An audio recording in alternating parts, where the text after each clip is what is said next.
Selamat pagi, salam sejahtera untuk kita semua.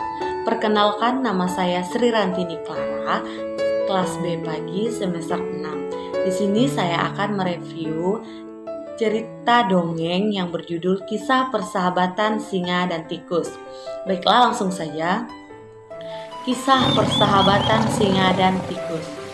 Di sebuah hutan yang lebat, hiduplah seekor singa perkasa yang semua makhluk lain sangat takut kepadanya.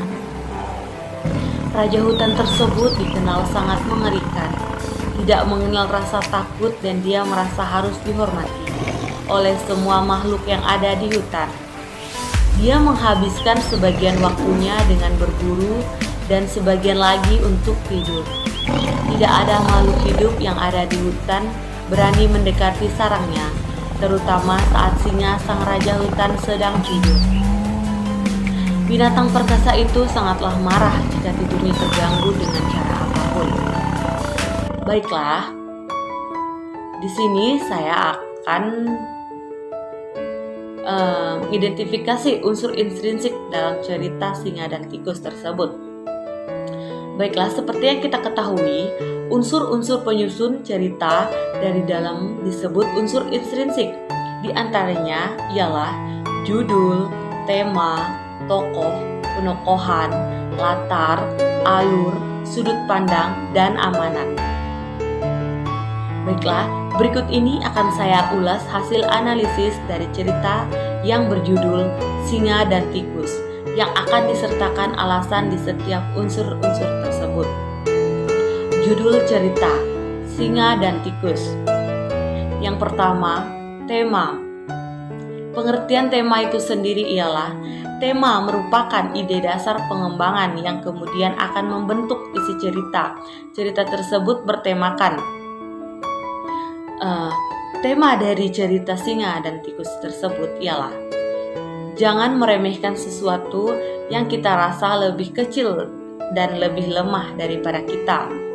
Alasannya mengapa saya mengambil tema tersebut ialah di sepanjang cerpen ini diceritakan kisah singa yang meremehkan tikus karena tubuhnya yang kecil dan tenaganya yang sangat lemah sekali. Baiklah, yang kedua ialah tokoh atau penokohan. Pengertian tokoh atau penokohan merupakan penjabaran orang beserta peran dalam cerita. Biasanya, peran tersebut berisi sifat-sifat para pelaku dalam cerita yang ditandai dari gaya bahasa, gerak-gerik tokoh, atau deskripsi dari si pengarang sendiri. Adapun tokohnya ialah yang pertama singa, si raja hutan yang kuat dan perkasa. Yang kedua, tikus, hewan penggerak bertubuh kecil dan lemah. Baiklah, selanjutnya yaitu latar. Latar adalah unsur yang melatari sebuah cerita. Yang pertama itu waktu. Tidak ditentukan pada suatu ketika. Pada suatu ketika ada seekor singa sedang tidur di bawah sebuah pohon yang rindang. Waktu. Selanjutnya tempat. Di dalam hutan. Tempatnya yaitu di dalam hutan. Pada zaman dahulu, hiduplah berbagai macam binatang di hutan dengan damai. Selanjutnya yaitu alur. Pengertian alur tersebut ialah alur adalah maju mundurnya sebuah cerita. Ada 3 macam alur, yaitu alur maju, alur mundur, alur campuran, atau maju mundur.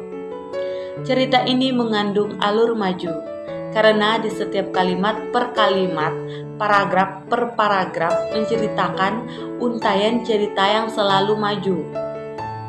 Baiklah, selanjutnya yaitu sudut pandang. Sudut pandang merupakan cara pengarang memposisikan dalam cerita tersebut. Baiklah, yang pertama ialah sudut pandang orang pertama, pelaku utama, biasanya menggunakan kata aku sebagai subjek tokoh utamanya. Yang kedua, sudut pandang orang pertama, pelaku sampingan. Pada sudut pandang jenis ini, orang pertama hanya sebagai figuran saja. Selanjutnya, sudut pandang orang ketiga serba tahu. Pengarang menceritakan orang lain berdasarkan pengamatannya. Namun pengarang sampai tahap menuliskan ini hati tokoh utama. Baiklah, selanjutnya sudut pandang orang ketiga atau pengamat. Pengarang hanya menuliskan apa yang mereka lihat. Baiklah, banyak macam-macam sudut pandang, namun cerita ini menggunakan sudut pandang orang ketiga pengamat. Karena si pengarang dalam cerita menceritakan tentang singa dan tikus, tentang permasalahannya, detail dengan latar belakang yang diceritakan si penulis. Seperti seekor tikus berlari kencang karena dikejar oleh kucing karena tidak begitu memperhatikan jalan. Si tikus tanpa sengaja berlari di atas kepala singa si raja hutan. Baiklah, selanjutnya yaitu amanat. Amanat adalah pesan yang dapat disampaikan dalam cerita. Amanat dari cerpen tersebut ialah hargailah sesama bagaimanapun keadaannya. Itu adalah amanat dari si cerita singa dan si tikus. Baiklah, di sini saya akan menyampaikan pesan moral dari kisah persahabatan singa dan tikus tersebut, yaitu yang pertama, jangan pernah menyepelekan orang lain karena bisa jadi dia memiliki kemampuan yang tidak kita ketahui. Yang kedua, kebaikan akan selalu dibalas dengan kebaikan. Baiklah, sampai di sini saya mereview tentang persahabatan singa dan tikus. Kurang lebihnya saya mohon maaf. Saya ucapkan selamat pagi dan salam sejahtera untuk kita semua. Terima kasih.